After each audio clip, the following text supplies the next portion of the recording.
जय हिंद। तो ये मेरी सीपीयू मेंस की आंसर की है।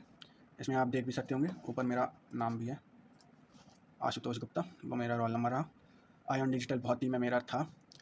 तो ये मेनली मेरे सिली मिस्टेक्स के ऊपर है कि अगर उन सिली मिस्टेक्स को मैं अवॉइड करता तो जो मेरा स्कोर बन रहा है उससे काफ़ी अच्छा स्कोर बन जाता। तो खैर, बाकी तो अब जो स्कोर रहा वही है। तो मेरा स्कोर 159 है। 194 अटैम्प्ट किए थे, जिसमें 28 गलत हो गए। बाकी इसमें मैं अपनी मिस्टेक्स दिखाऊंगा कि जिनको मैं अवॉइड कर सकता था, जो छोटी मोटी मिस्टेक्स थी उस समय ध्यान नहीं आई। तो मेनली इस वीडियो का मतलब यही है कि सिली मिस्टेक्स हो जाती हैं, अगर आप चाहे जितने ध्यान से अटैम्प्ट करें, ऐसी 5-6 मिस्टेक्स हो जाती हैं जिनको आप सोच भी नहीं सकते कि ये भी मैं मुफ्त में कर दूंगा मिस्टेक्स, या एग्ज़ाम में ये मिस्टेक्स मुझसे हो जाएंगी। बाकी आप इसको 1.5 या 2x में भी देख सकते हैं वीडियो को। बाकी देखते हैं। सबसे पहले क्लोज टेक्स्ट आए थे। क्लोज टेस्ट ये वाला ईजी था। इसमें अगर आप शांति से, आप नॉर्मल स्टोरी थी ये, तो इसमें ऐसा कुछ खास वो इकोनॉमिक्स वाला या करंट अफेयर्स, वर्ल्ड अफेयर्स से चलते हैं वो सब नहीं था। नॉर्मली पैसे जैसे आप स्टोरी पढ़ते हो तो वही टाइप का था। तो इसमें मेरा सबसे पहला क्वेश्चन तीसरा गलत हुआ था, जिसमें बरियल की जगह वरीड लग गया था। जबकि अभी मैं ईडियम्स पढ़ रहा था, तो उसमें मैंने देखा भी था सेम सेंटेंस। उसमें था सेंटेंस है, आपने भी पढ़ा होगा वन वर्ड में, a place for barrier ground, ऐसी कुछ, अ प्लेस बरियर ग्राउंड ऐसी कुछ है, a place for burial ground.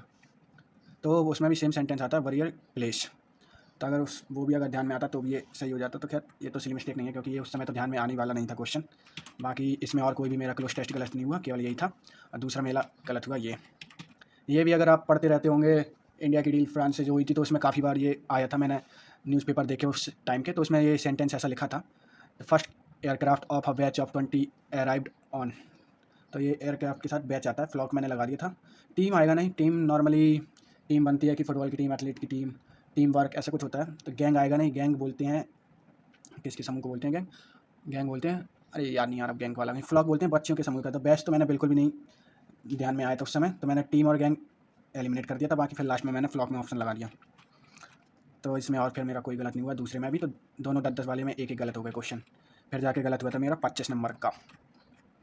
ये तो पढ़ते साथ आपको पता पड़ जाएगा कि इसमें और कुछ आ ही नहीं सकता। कोविड-19 pandemic has changed the perception of organic food. Organic food का जो परसेप्शन है, आदमियों के दिमाग में जो परसेप्शन बना हुआ है ऑर्गेनिक फूड के लिए, वो कोविड-19 आते ही उसने चेंज कर दिया था। पहले आदमी लोग सोचते थे ऑर्गेनिक फूड इतना कुछ नहीं है, खास होता है। लेकिन जब कोविड-19 आया, वो वायरस फैला, तो उसमें सभी लोगों का परसेप्शन चेंज हो गया। तो परसेप्शन आएगा, मैंने जबकि प्रैक्टिस लगा दिया उसका ऑप्शन।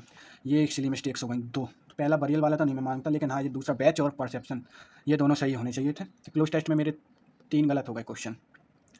और ये वाला एक पैसेज भी ईजी था। इसका ऑटोबायोग्राफी, हाँ ये मेरा एक क्वेश्चन गलत है। ऑटोबायोग्राफी है इसका ऑप्शन, मैंने भी ट्रेवलॉग लगा दिया, और काफ़ी सारे लोगों ने इसका आंसर ट्रेवलॉग ही लगाया है, मैंने काफ़ियों के देखे हैं। प्लस टीचर ने भी, बहुत सारे टीचर्स ने भी इसका करवाया, तो उन्होंने भी बताया कि ये ट्रेवलॉग नहीं होगा, ये ऑटोबायोग्राफी ही होगा। तो इसमें भी ये मेरा केवल एक गलत था। और next 30 new Delhi 42% of children वाले में मेरा शायद एक भी क्वेश्चन गलत नहीं है। गिवन पैसेजेज, तो ये मेरा पूरा सही था। इसमें जो भी क्वेश्चन पूछे थे, ये मेनली मैं जो कह रहा था ना, डाटा बेस्ड क्वेश्चन था, तो ये पूरा डाटा बेस्ड था। 2 क्वेश्चन डाटा बेस्ड थे, तो मैंने जैसे ही डाटा देखा तो सीधे उस डाटा को ही ढूंढने लगा मैं पैसेज में। और बाकी फिर इसमें मेरा नेक्स्ट जो गलत हुआ था वो अगले वाले क्वेश्चन पैसेज में हुआ था, रिवर्स इन इंडिया हार्ट। इस वाले का 36 पहले क्वेश्चन गलत हो गया था। ये सिली मिस्टेक्स है अगर देखा जाए तो। Which of the following statement is not true, मैंने लगा दिया है इसका आंसर 3, जबकि इसका आंसर बी साफ साफ इसमें दिया गया है। On Monday the lowest water since 1902 in the Amazon river was recorded at 17.60, जबकि इधर पे साफ साफ लिखा है recorded 13.59 metre compare to 17.6 year ago. पहले 17.6 था, लेकिन अब जो रिकॉर्ड किया गया वो 13.59 है। तो ये वाला क्वेश्चन गलत हो जाता, लेकिन वही है, मैंने आगे बस का देखा कि 17.6 है इसमें भी, और ये भी लगा दिया। इजी क्वेश्चन गलत हो गया, ये एक इजी ये गलत हो गया मेरे साथ।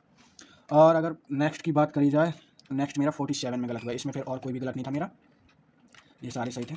ये वाला जो था कि रॉक पेंटिंग वाला, ये मैंने दा कप मैंने नहीं लगाया मार्क, लेकिन दा इतनी बार मैंने सोचा, लेकिन उसका दा कप वाले में मैंने नॉट फाउंड इन पेथोरा केव, तो द कप मैंने केवल इसमें देख लिया, the cup has also been spotted. अब ये मैं आगे 4-5 बार मैंने क्वेश्चन पढ़ा भी इसको कि 20 फीट अबव द हिल, लेकिन उस समय दिमाग ही नहीं चला कि वो 20 फीट अबव द हिल है, ना कि अंडर द केव था।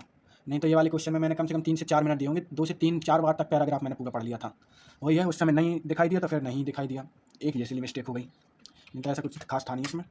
46 वाला ईस्ट इंडिया कंपनी वाला, ये तो सीधे मैंने पोर्टुगीज़ लगा दिया था पहला ही ऑप्शन, ये गलत हो गया।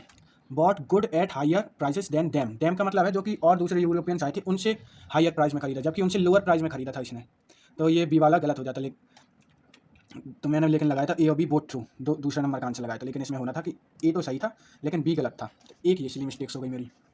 तो अभी तक 1 2 3 4 4 सिली मिस्टेक हो गई हैं। 2 पैसेज में, 2 क्लोज टेस्ट में। और ये ऐसी मिस्टेक्स नहीं हैं जिनको सही ना किया जा सकता हो।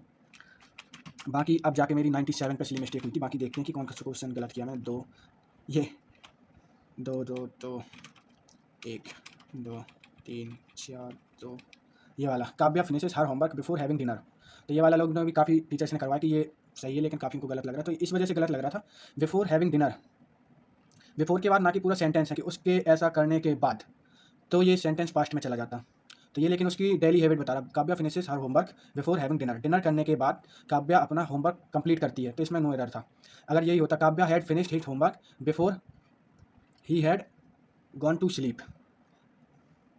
Before he went to sleep, जाने से पहले ही हैड कंप्लीटेड। तो अगर इसके बाद पूरा सेंटेंस होता वो भी पास्ट में, तो ये आ जाता पास्ट परफेक्ट में। लेकिन ये यूजली हैबिट बता रहा, तो मैंने भी उसी हिसाब से चेंज कर दिया था।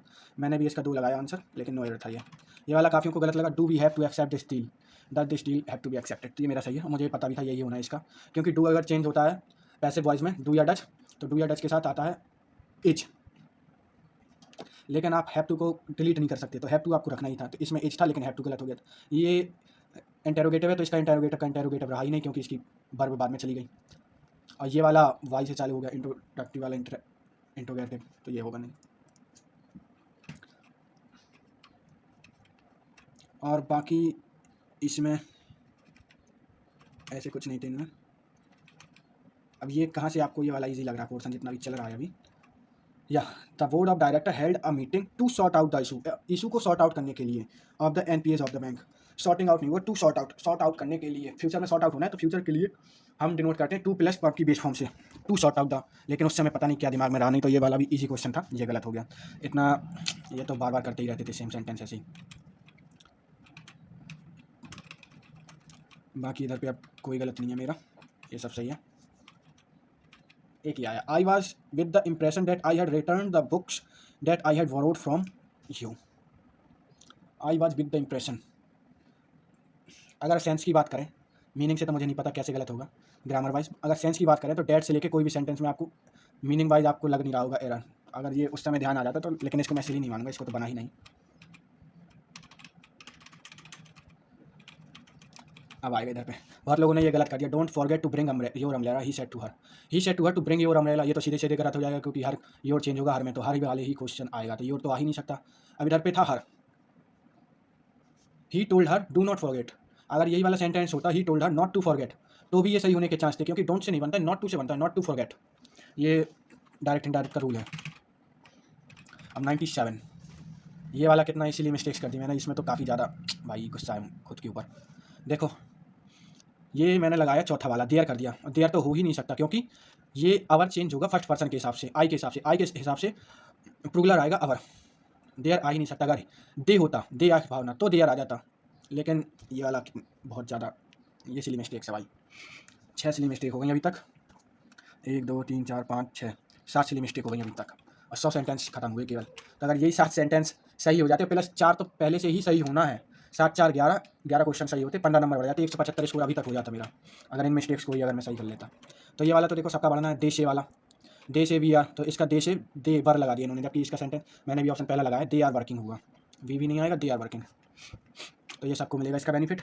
108 number, Anna decided to embark on a challenging journey to learn Mandarin, hoping to speak। अब एक चीज़ दिखाऊँ मैं, टू स्पीक ही आएगा, इसका एक हिंट इसमें ही पहले दे रखा है। ये हमारे 108 सेंटेंस है, सबसे ऊपर चलो, कहाँ था वो एयरक्राफ्ट कैरियर वाला, ये था, ये है एयरक्राफ्ट कैरियर वाला क्वेश्चन, इधर लिखा है, हाँ ये है ना 7वें वाले में। चलो ये आया, Air India is hoping to overhaul, hoping के बाद टू प्लस वर्ब की बेस फॉर्म, सेम सेंटेंस है, hoping to overhaul. 108, hoping to plus verb की बेस फॉर्म, सेम सेंटेंस है। अगर यही ऊपर का थोड़ा सा ध्यान आ जाता, और जबकि मुझे निकलने के बाद, एग्जाम से जस्ट निकलने के बाद ये ध्यान आ गया था कि ऊपर भी ऐसी कुछ दिया था, तो ये वाला भी अब क्या ही कहें इसमें। अब 127 है मेरा सीधा क्वेश्चन, 127 भी सबको मिलना है, आविका वाले में, इसमें सबको मिलने हैं मार्क्स। 134 इसमें सबको मिलने हैं मार्क्स। ये वाला नहीं मिलेगा सबको मार्क्स, क्योंकि ऑप्शन के अकॉर्डिंग ये सही है, क्योंकि अगर which lines of the poem they had understood, इसको बंद करेंगे, हैड को एक तो चेंज होता है डिड के साथ, तो डिड वाला ऑप्शन है कहीं नहीं है, हैव के साथ होता है तो हैव वाला एक ऑप्शन है, लेकिन दे भी तो चेंज होगा, स्टूडेंट्स, यू आएगा इधर पे, दे भी चेंज होगा, तो ये इस हिसाब से ये ऑप्शन सही है, तो इसमें नहीं मिलेगा सबको मार्क्स ये, लेकिन किया जा सकता था इसमें अगर थोड़ी सा दिमाग लगाता मैंने तुरंत इसको लगा दिया था ऑप्शन। जैसे मैंने दे हैड देखा तो पहले तो मैंने हैव को ढूंढा, हैव इधर पीछे था तो इसको मैंने एलिमिनेट किया, हैड का हैड था इसको एलिमिनेट किया, हैव दे सीधे मारा टेक मैंने, इसमें ज़्यादा कुछ सोचा ही नहीं। बाकी और अब ऐसे कुछ खास नहीं है, एक ये गलत हो गया, the ancient trees of this forest did not propagate in the release of seeds, तो प्रोपगेट के साथ कोई और प्रीपोजिशन आता होगा, ये तो मुझे नहीं पता था, तो मैंने ये वाला गलत ऑप्शन टिक कर दिया।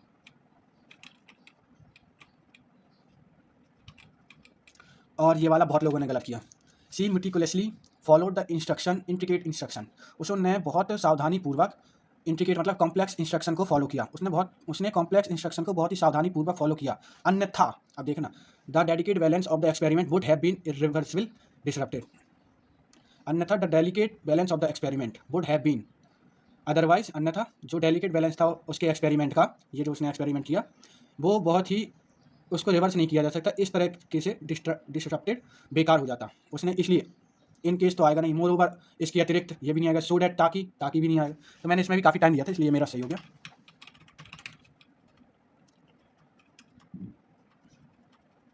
और बाकी इधर पे ऐसा कोई क्वेश्चन गलत नहीं है मेरा।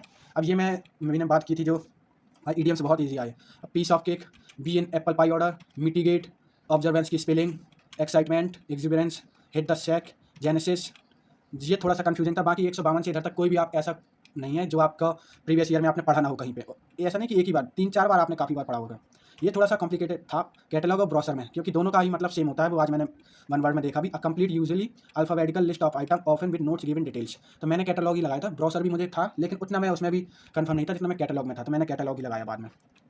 नॉट एक्टिव, डोरमेंट ये भी पढ़ा होगा, फ्रिजिड फ्रीजिंग ये भी पढ़ा है, हंग्री ह्यूमर ये सब भी पढ़ा था, ह्यूमर भी एक स्पेलिंग ऊपर आई थी मैंने भी उसकी मिलाई थी, लेकिन ह्यूमर उसमें ह्यूमरस था तो वो गलत था। स्पिल द बीन्स ये भी पढ़ा, स्प्लिट वन साइड ये आया है 2023 के मेंस में, स्प्लिट वन साइड जब मैंने 2023 का दिया था तो आया था, ये मुझे दिमाग में था लेकिन उस हिसाब से नहीं था, मुझे बिल्कुल ही कंफर्म नहीं पता था, तो मैंने एगनी लगा दिया, तो स्क्रीम इन एगनी, लेकिन इसका कुछ अलग ही था तो ये गलत हो गया, लेकिन 2023 में आया था भाई, ये करने लायक था।